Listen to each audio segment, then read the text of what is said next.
Hello दोस्तों, आप सभी का स्वागत है A1 गुरुकुल यूट्यूब चैनल पर। दोस्तों, हम लोग इस वीडियो में देखने वाले हैं एसएससी एमटीएस हवलदार, जो दोस्तों आपका एग्जाम अप्रैल 2023 में शुरू होने वाला है। उसके लिए दोस्तों टॉप मोस्ट इंपॉर्टेंट क्वेश्चंस को जो है हम लोग इस वीडियो में डिस्कस करने वाले हैं। दोस्तों, मैं आपको 100% गारंटी देता हूं आपके एग्जाम में यहां से प्रश्न पूछे जाएंगे। दोस्तों, वीडियो स्टार्ट करने से पहले जो लोग हमारे चैनल पर अगर नए आए हैं और अभी तक हमारे चैनल को सब्सक्राइब नहीं किया है तो दोस्तों एसएससी एमटीएस हवलदार के लिए डेली प्रायोरिटी सेट वीडियो पाने के लिए चैनल को सब्सक्राइब कर लीजिए। साथ में बेल आइकन यानी घंटे का निशान दिख रहा होगा, उस पर दबाकर ऑल पर क्लिक कर लीजिए ताकि डेली आपको वीडियो प्राप्त होते रहे। तो चलिए दोस्तों, वीडियो स्टार्ट करते हैं। पहला प्रश्न है दोस्तों, भारत के प्रधानमंत्री पद के लिए उम्मीदवार की कम से कम आयु कितनी होनी चाहिए? तो यह दोस्तों 25 वर्ष का कम से कम आयु होना चाहिए। भारत के प्रधानमंत्री पद के लिए उम्मीदवार की कम से कम आयु जो है यह 25 वर्ष होना चाहिए। ऑप्शन ए जो है यह इस क्वेश्चन का राइट आंसर हो जाएगा। दोस्तों, पहला नंबर प्रश्न है, थोड़ा इंपॉर्टेंट है, थोड़ा डिटेल के साथ समझने का प्रयास करते हैं। अगर दोस्तों भारत के प्रधानमंत्री अगर कोई बनना चाहता है तो यह दोस्तों लोकसभा के सदस्य बनने के बाद भी बन सकता है और राज्यसभा का सदस्य हो तो तब भी यह भारत के प्रधानमंत्री पद को ग्रहण कर सकता है। लेकिन दोस्तों यहाँ पर कंडीशन है, अगर कोई लोकसभा का सदस्य बनना चाहता है तो यह न्यूनतम आयु जो है यह 25 वर्ष होना चाहिए, और राज्यसभा का कोई सदस्य बनना चाहता है तो यह न्यूनतम आयु जो है यह 30 वर्ष होना चाहिए। ये क्या है, इंपॉर्टेंट है।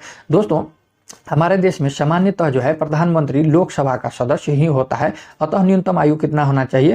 तो यह 25 वर्ष का होना चाहिए। जो दोस्तों वही योग्यता प्रधानमंत्री पद के लिए भी क्या है तो मान्य है। ज्यादातर जो है हमारे देश में लोकसभा का सदस्य ही प्रधानमंत्री बनते हैं, तो यह क्या हो जाएगा, 25 वर्ष ही होना चाहिए। तो ऑप्शन ए जो है यह इस क्वेश्चन का राइट आंसर हो जाएंगे। आशा करते हैं आप लोग समझ गए होंगे। ऑप्शन ए जो है यह इस क्वेश्चन का राइट आंसर हो जाएंगे।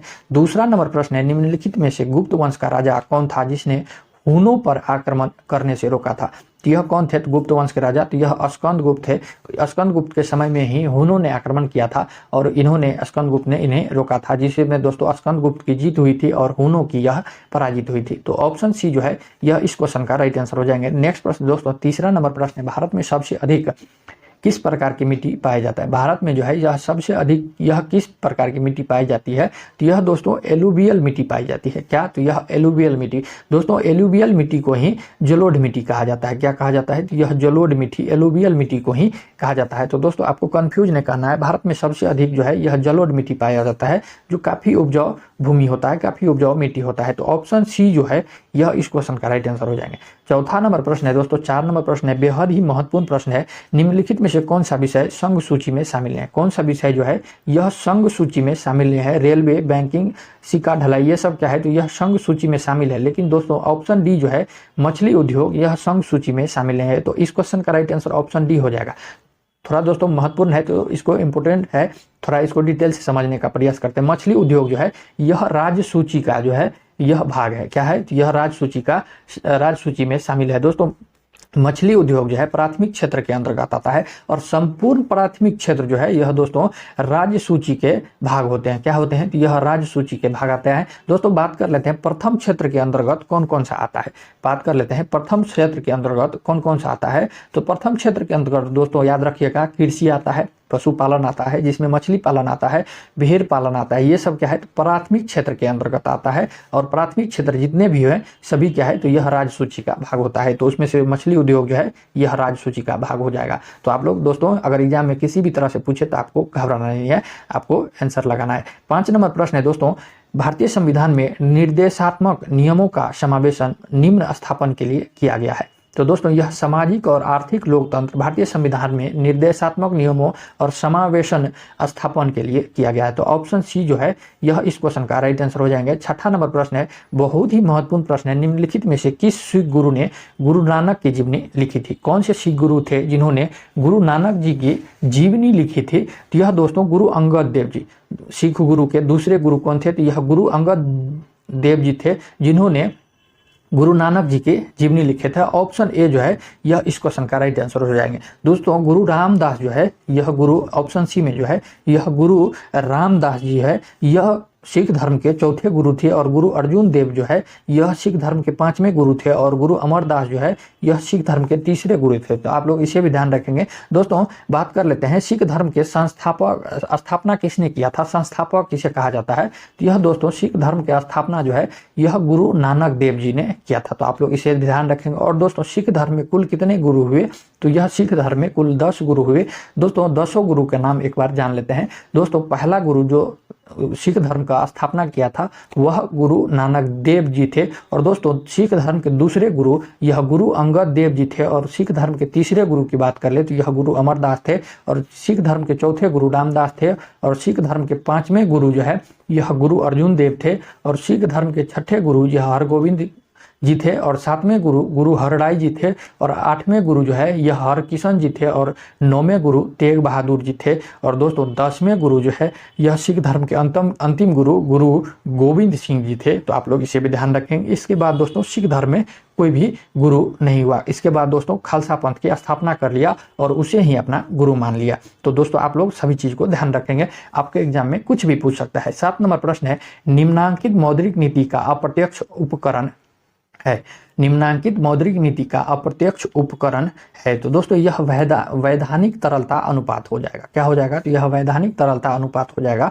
ऑप्शन डी जो है यह इस क्वेश्चन का राइट आंसर हो जाएंगे। नेक्स्ट प्रश्न दोस्तों, सूर्य तारों के जिस परिवार से संबंधित है उसे जाना जाता है। तो यह सुपरनोवा के नाम से जाना जाता है। दोस्तों सुपरनोवा जो है यह एक विस्फोट की तरह ताराओं में जो है यह संबंधित होता है। तो यह ऑप्शन सी जो है यह इस परिवार से क्या है, तो यह संबंधित है। ऑप्शन सी जो है इस क्वेश्चन का राइट आंसर हो जाएंगे। 9वां नंबर प्रश्न है, निम्नलिखित में से ऐसे कौन से राष्ट्रपति थे जो all India railway men's federation से संबंधित थे? तो यह दोस्तों भारत के चौथे राष्ट्रपति कौन थे? तो यह वीवी गिरी थे। कौन थे? तो यह वीवी गिरी थे, जिन्होंने all India railway men's federation से क्या थे, तो यह संबंधित है। ऑप्शन डी जो है यह इस क्वेश्चन का राइट आंसर हो जाएंगे। भारत के चौथे राष्ट्रपति कौन थे? तो यह वीवी गिरी थे।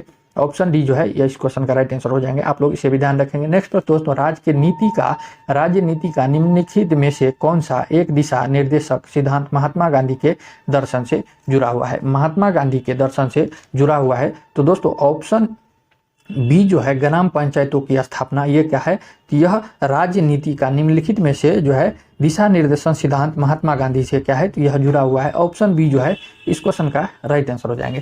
थोड़ा इसको डिटेल से बात करते हैं दोस्तों। राज्य के नीति निर्देशक तत्व को गांधीवादी दर्शन भी कहा जाता है। राज्य के नीति निर्देशक तत्व को जो है यह गांधीवादी भी कहा जाता है। और दोस्तों नीति निर्देशक तत्व का अनुच्छेद जो है यह भारतीय संविधान के अनुच्छेद 40 में ग्राम पंचायत के गठन का प्रावधान करता है। क्या करता है? तो यह भारतीय संविधान के अनुच्छेद जो है 40 ग्राम पंचायत के गठन का प्रावधान करता है, जो दोस्तों महात्मा गांधी के ग्राम स्वराज पर क्या है, तो यह आधारित है। तो ऑप्शन बी जो है इस क्वेश्चन का राइट आंसर हो जाएंगे। चलिए दोस्तों, अगर यह वीडियो आपको अच्छा लग रहा हो तो चैनल को जरूर सब्सक्राइब करना है, साथ में बेल आइकन भी प्रेस करना है, ताकि हमारे चैनल पर इस तरह का जब भी वीडियो अपलोड हो तो आपको नोटिफिकेशन सबसे पहले मिले। 11 नंबर प्रश्न है दोस्तों, निम्नलिखित में से किस राज्य की सीमा यह चीन से जुड़ी हुई है?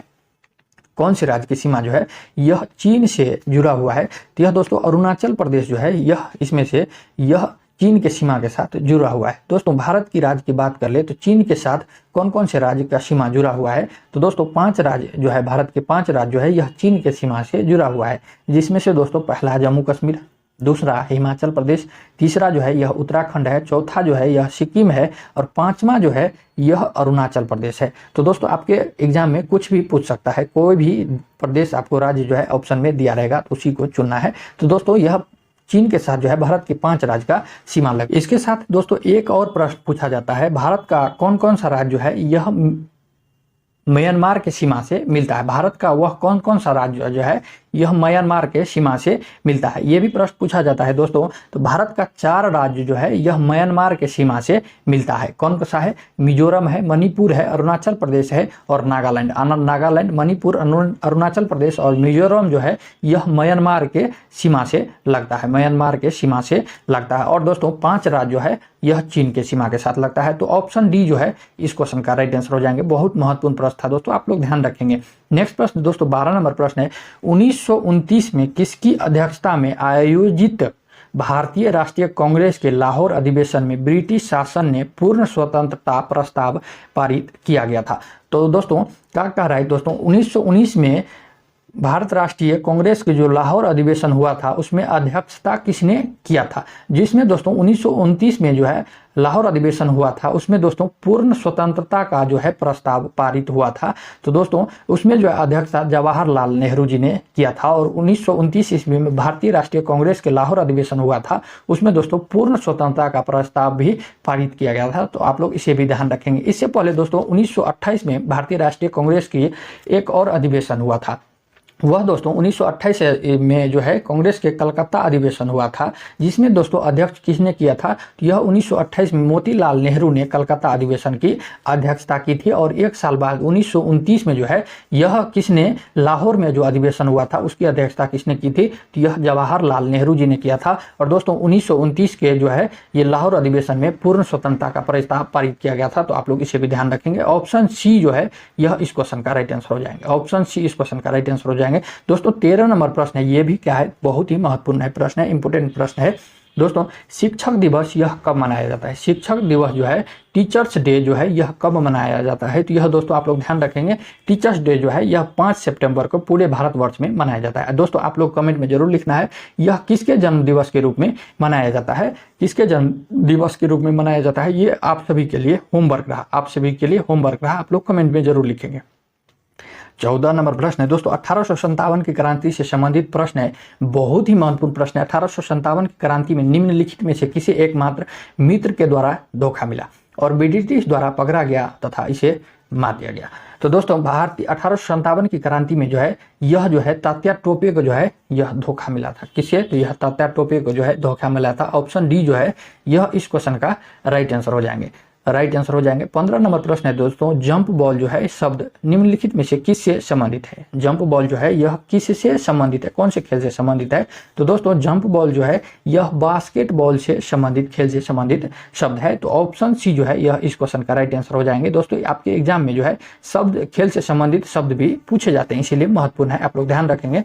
दोस्तों 16 नंबर प्रश्न है, ये भी पीछे जितना भी एग्जाम हुआ है दोस्तों इसमें कई बार ये प्रश्न पूछा गया है, इंपॉर्टेंट है। 100 का नोट पर किसका हस्ताक्षर होता है, 100 के नोट पर किसका हस्ताक्षर होता है, तो दोस्तों 100 का जो नोट होता है उस पर आरबीआई के गवर्नर का हस्ताक्षर होता है, आरबीआई के गवर्नर का हस्ताक्षर होता है। अगर दोस्तों 100 की नोट पर जो है चित्र किसका बना होता है, तो ये भी दोस्तों आप लोग ध्यान रखेंगे, उसमें रानी की वाव, रानी की जो है यह वाव का चित्र बना होता है, क्या होता है, तो यह रानी के चित्र का, रानी की वाव का चित्र बना होता है और इस पर हस्ताक्षर जो है यह आरबीआई के गवर्नर का होता है। तो ऑप्शन डी जो है इस क्वेश्चन का राइट आंसर हो जाएंगे।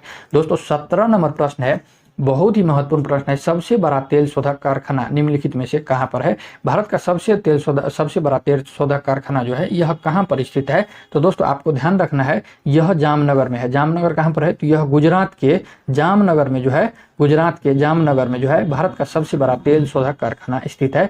तो ऑप्शन बी इस क्वेश्चन का राइट आंसर हो जाएंगे, क्या हो जाएंगे, ऑप्शन बी इस क्वेश्चन का राइट आंसर हो जाएंगे। 18 नंबर प्रश्न है 1916 में ईस्वी में मद्रास में स्वशासन आंदोलन के प्रवर्तक कौन थे, 1916 में मद्रास में स्वशासन आंदोलन जो हुआ था उसकी जो है प्रवर्तक कौन थे, तो यह दोस्तों एनी बेसेंट थे, कौन थे, तो यह एनी बेसेंट थे। दोस्तों 1916 में जो है एनी बेसेंट ने मद्रास के राष्ट्रीय स्तर पर होम रूल लीग की शुरुआत की, जिसे दोस्तों स्वशासन आंदोलन भी कहा जाता है। तो दोस्तों ऑप्शन डी जो है इस क्वेश्चन का राइट आंसर हो जाएंगे। दोस्तों स्वशासन आंदोलन को जो है होम रूल लीग भी कहा जाता है, तो ऑप्शन डी इस क्वेश्चन का राइट आंसर हो जाएंगे। 19 नंबर प्रश्न है दोस्तों किस संविधान संशोधन में मूल अधिकारों के ऊपर नीति निर्देशक सिद्धांत का आधिपत्य दिया है, दोस्तों किस संविधान संशोधन में मूल अधिकारों के ऊपर नीति निर्देशक सिद्धांत का आधिपत्य दिया है, तो यह दोस्तों कौन सा हो जाएगा, तो यह 42वां संविधान संशोधन हो जाएगा, क्या हो जाएगा, तो यह 42वां